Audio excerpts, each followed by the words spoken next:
Student welcome to Jayashree teaching class. এখন আমরা class 8 এ তৃতীয় পর্যায়ক্রমিক মূল্যায়ন 2024 এর জিওগ্রাফি থেকে মডেল 4 বেথুন কলেজিয়েট স্কুল এর আন্ডারে সমস্ত কোশ্চেন্স এর সমাধানগুলো করব। দেখো প্রথমে কি রয়েছে, মানচিত্র তোমাকে কিন্তু প্রতীক আর নাম সহ কিন্তু চিহ্নিত করতে হবে। প্রথমে রয়েছে রকি পর্বতমালা, যেটা রকি পর্বতমালা উত্তর আমেরিকায় অবস্থিত। তো উত্তর আমেরিকাটা ম্যাপ দেওয়া হবে, সেখানে তোমাকে এরকম ব্রাউন কালারে এই যে লাইন যেটা ড্র করা রয়েছে, এটা তোমাকে ড্র করে কিন্তু লিখে দিতে হবে কি রকি পর্বতমালা।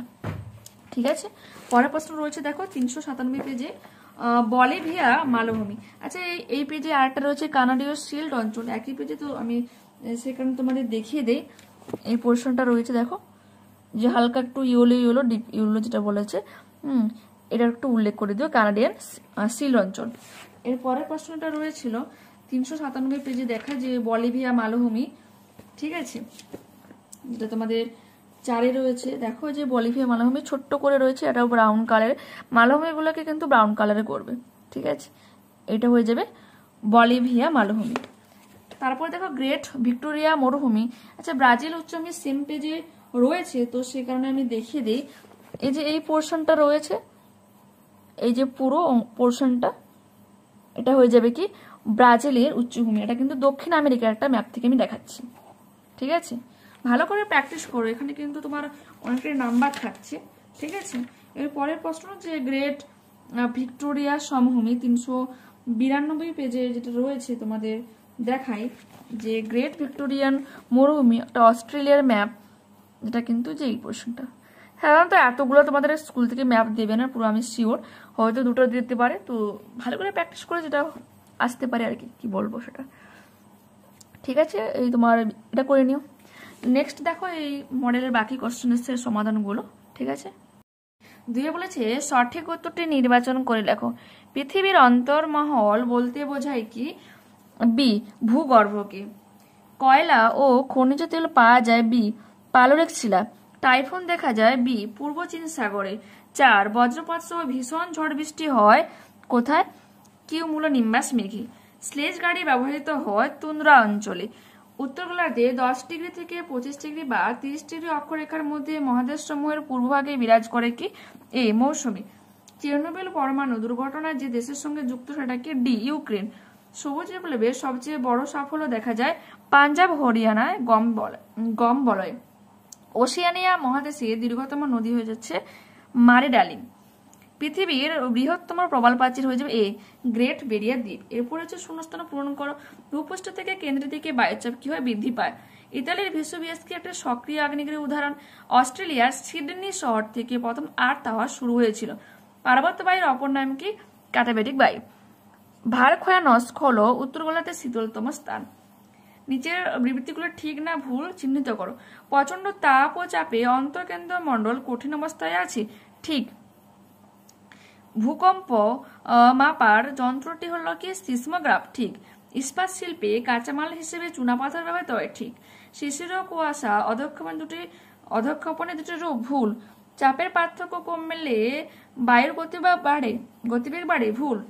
নিচের প্রশ্নগুলি 2-1 কথায় উত্তর দাও। মহীসঞ্চরণ তত্ত্ব অনুসারে বিশাল আকৃতির মহাদেশটির নাম কি? প্যানজিয়াম। পৃথিবীর ভিতরের তাপশক্তি কি নামে পরিচিত? ভূতাপ শক্তি। এরপর রয়েছে যে জৈব পদার্থ দিয়ে গঠিত একটি পাললিক শিলার নাম হচ্ছে তোমার চুনাপাথর। বায়ু প্রবাহের গতি পরিমাপক যন্ত্রের নাম অ্যানিমোমিটার। অস্ট্রেলিয়ার দ্বিতীয় বৃহত্তম শহর তথা বন্দর হচ্ছে কি? মেলবোর্ন। আমি কে? আমি ইউরোশীয় ভারতীয় পাতের সংযোগস্থলে অবস্থিত একটি নবীন ভঙ্গিল পর্বত। আমি হিমালয়। সূর্যের উত্তাপে জল থেকে আমার সৃষ্টি। আমি হালকা।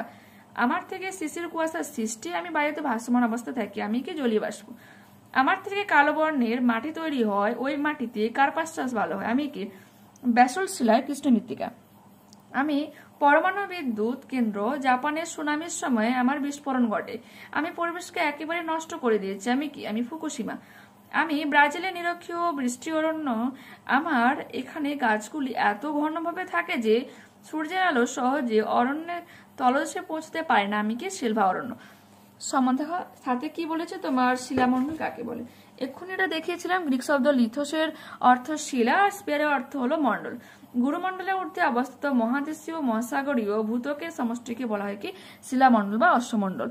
পরের প্রশ্ন রয়েছে যে ভূকম্প তরঙ্গ বলতে কি বোঝো।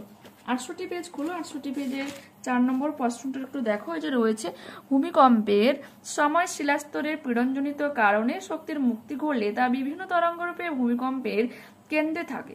ভূপৃষ্ঠের দিকে ক্রমশ ছড়িয়ে পড়ে একে ভূমিকম্প তরঙ্গ বলে। ভূপৃষ্ঠের দিকে তরঙ্গ অগ্রসর হওয়ার সঙ্গে সঙ্গে শক্তির হ্রাস পেতে থাকে। ভূমিকম্পের তরঙ্গকে 3 ভাগে ভাগ করা হয়। প্রাথমিক তরঙ্গ বা তাকে কি বলা হয় পি তরঙ্গ, গৌণ তরঙ্গ বা এস তরঙ্গ, আর পৃষ্ঠ বা এল তরঙ্গ। ঠিক আছে, পরের প্রশ্ন যাই। পরের প্রশ্ন বলেছে রেগোলিথ কি। এটা কিন্তু বারবার কিন্তু এক্সামে আসে, ঠিক আছে, রিপিটেড কোশ্চেন এটা কিন্তু হয়। তো দেখাই তোমাদের আবহ বিকারের ফলে মূল শিলার উপর বিচূর্ণভূত শিলার যে অস্তরণ সৃষ্টি হয় তাকে রেগোলিথ বলে।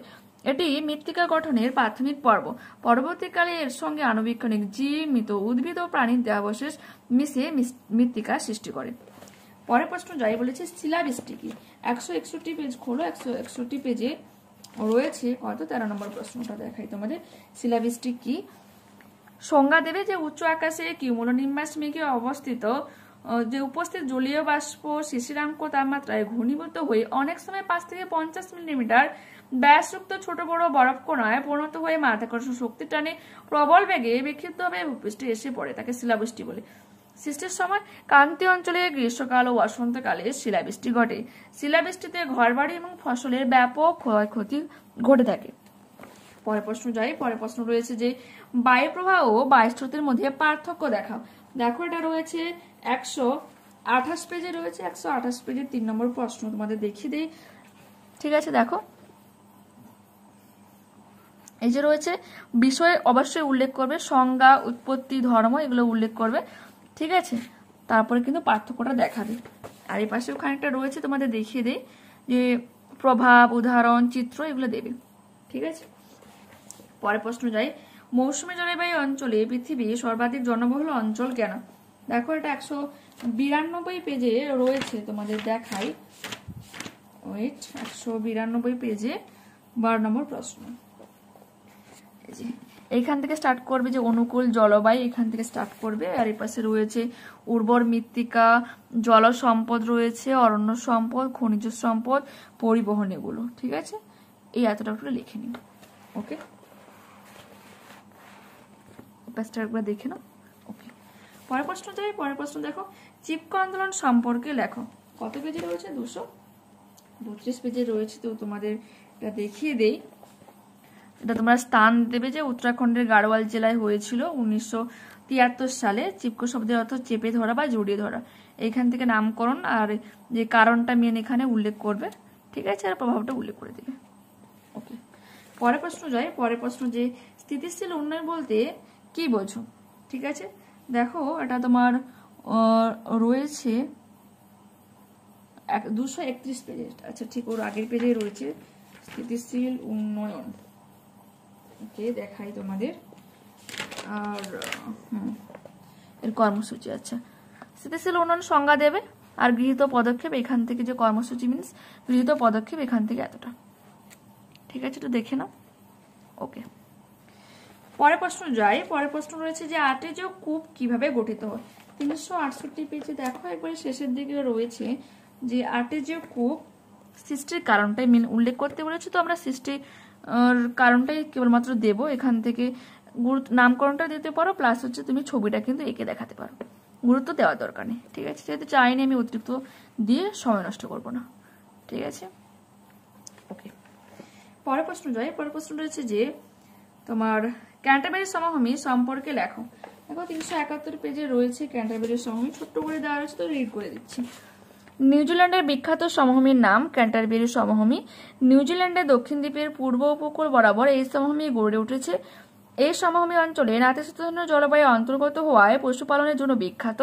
পশুপালনের উপর ভিত্তি করে এখানে দুগ্ধ, চামড়া, মাংস প্রভৃতি শিল্প গড়ে উঠেছে। পরের প্রশ্ন যাই। পরের প্রশ্ন দেখো রয়েছে আমাদের 9 নম্বর প্রশ্ন যে নিউজিল্যান্ডের ভূপ্রকৃতির বিবরণ দাও, ঠিক আছে, দেখো এটা শুরুর দিকে 357 পেজে রয়েছে। ওকে, ভূপ্রকৃতি তোমার দেখিয়ে দিই। দেখো মেনলি চেয়েছে, দেখো অবস্থান উল্লেখ করবে, দ্বীপের সমন্বয় দেবে, আর যেটা মেন পয়েন্টটা হচ্ছে ভূপ্রকৃতি, এটা কিন্তু অবশ্যই উল্লেখ করবে 3 নম্বর যেটা পয়েন্ট।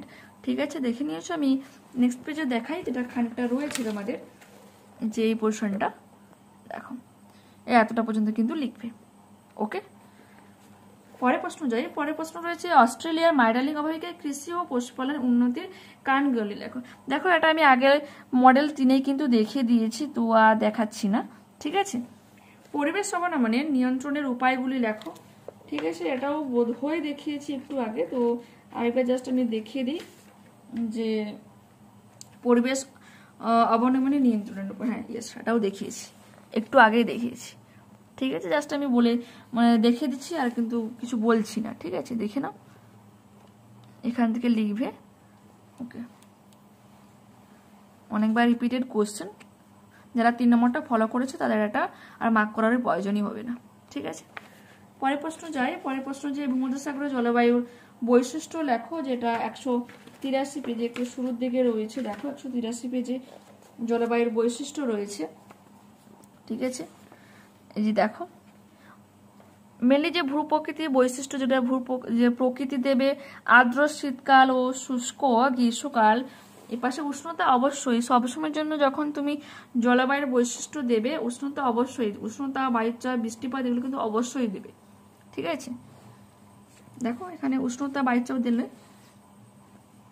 স্থানীয় বায়ুর প্রভাব রয়েছে, তারপর বায়ু প্রবাহ রয়েছে, আর মেন যেটা বৃষ্টিপাত এটা কিন্তু অবশ্যই দেবে। ঠিক আছে, একটু দেখে নাও এতটা পর্যন্ত। ঠিক আছে, নেক্সট প্রশ্নে যাই। নেক্সট প্রশ্ন আমাদের রয়েছে নিরক্ষীয় জলবায়ু অঞ্চলের 3টি বৈশিষ্ট্য উল্লেখ করো, যেটা 177 পেজে দেখো খানিকটা সামনেই রয়েছে, তোমাদের দেখিয়ে দেই যে নিরক্ষীয় জলবায়ু অঞ্চলের যে বৈশিষ্ট্য, এখান থেকে শুরু করবে, ওর সামনেটা দেওয়া দরকার নেই। ঠিক আছে, লম্ব সূর্যরশ্মি, তাপমাত্রার প্রকৃতি রয়েছে, দিন ও রাতের দৈর্ঘ্য দেওয়া রয়েছে, তারপর বায়ুর চাপ দেওয়া রয়েছে, দুর্বল বায়ু প্রবাহ। ঠিক আছে, এরপরেও খানিকটা রয়েছে, দেখো যে তোমার আর্দ্রতা, মেঘাচ্ছন্নতা, অত্যাধিক বৃষ্টিপাত রয়েছে, তার সাথে শীতল রাত, ঋতু বৈচিত্র্যের অভাব রয়েছে, তারপর চিরহরিৎ অরণ্য এখানে যে সৃষ্টি হয়েছে, যেটা নিরক্ষীয় বৃষ্টি অরণ্য নামে পরিচিত, এটা উল্লেখ করে দেবে। ঠিক আছে, চাঁদোয়া বলতে কি বোঝো? 176 পেজে এটা আমি রিড করে দিচ্ছি, এটাও কিন্তু আসে অনেক সময়। শেলভা অরণ্যে বিভিন্ন প্রজাতির এবং বিভিন্ন উচ্চতার উদ্ভিদ দেখতে পাওয়া যায়। অধিক উচ্চতার গাছগুলি পরস্পর একসাথে চাঁদোয়ার ন্যায় আকৃতি ধারণ করে। এর ফলে সূর্যালোক প্রবেশে বাধা পায় এবং অরণ্যের তলদেশ সর্বদা অন্ধকারাচ্ছন্ন ও স্যাঁতসেঁতে থাকে। ঠিক আছে, পরের প্রশ্ন যাই।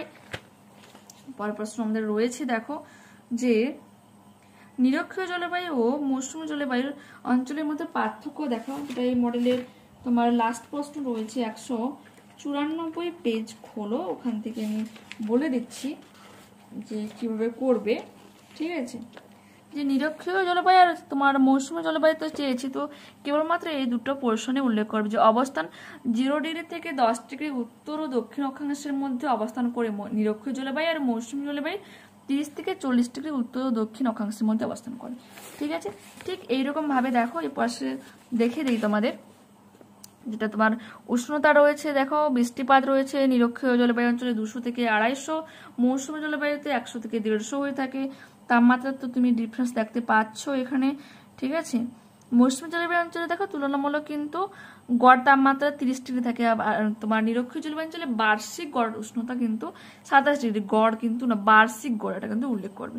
তারপর বৃষ্টিপাত রয়েছে, ঋতু উল্লেখ করবে, স্বাভাবিক উদ্ভিদ রয়েছে, বায়ু প্রবাহ রয়েছে, স্বাভাবিক উদ্ভিদের বৈশিষ্ট্য রয়েছে। দেখো স্বাভাবিক উদ্ভিদের মানে উদাহরণ দেওয়া রয়েছে জনবসতি। ঠিক আছে, ওকে, নিরক্ষীয় জলবায়ু অঞ্চলে তুলনামূলক কম লোক বসবাস করে। মৌসুমী জলবায়ু অঞ্চলে কিন্তু যেহেতু উপরে মনোরম একটা জলবায়ু ওয়েদার বিরাজ করে, সেজন্য কিন্তু তুলনামূলক এখানে কিন্তু বেশি লোক বিরাজ করে। ঠিক আছে, এগুলো একটু লিখে নিও। ঠিক আছে, নেক্সট ক্লাসে আবারও দেখা হচ্ছে। যারা চ্যানেলে নতুন রয়েছে প্লিজ চ্যানেলটাকে সাবস্ক্রাইব করে সঙ্গে থেকেও, বন্ধুদের সাথে তোমরা WhatsApp group, Facebook group, Instagram বা তোমরা মুখেও তোমরা ফ্রেন্ডদের সাথে শেয়ার করতে পারো চ্যানেলের নামটা বলে। ঠিক আছে, ওকে, বাই।